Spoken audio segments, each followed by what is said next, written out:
I've never been a typical daddy's girl. I never spit on his feet while he twirled me about, and I never needed a pep talk for him to chase away doubt. And no, he didn't abandon me while I was still a fetus, and he wasn't a deadbeat that refused to feed us. In fact, I'd say everything was pretty much cool, up until that fiasco when I was about 2, when he frolicked on my mom with his white Boston blue.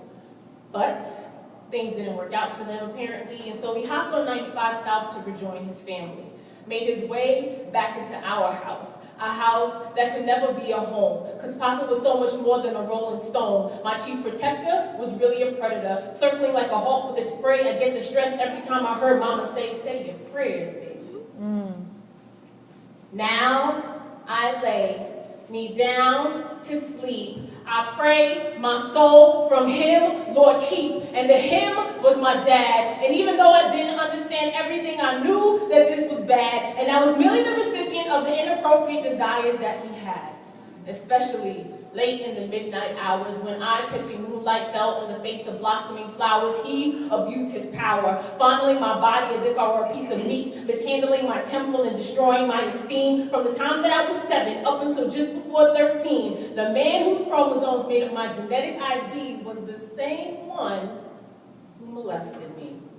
I guess you could ask how something like this would unfurl, and I say it's because I've never been a typical daddy's girl. I mean, nothing was off limits. Lips, breasts, even a prepubescent vagina, somehow wishing that Mom Dukes would be the silver liner around this cloud that darkens every area of my life.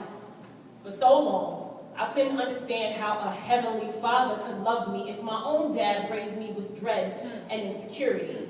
But now my faith and spirituality are the very things that drive me to deal with my emotions brutally and honestly. When I'm hurt, I cry. When I'm confused, God, why? When I'm angry, I snap. These are sometimes very real emotions that can't be held back. And I know that I'm not the only one who suffered this trauma. Speak.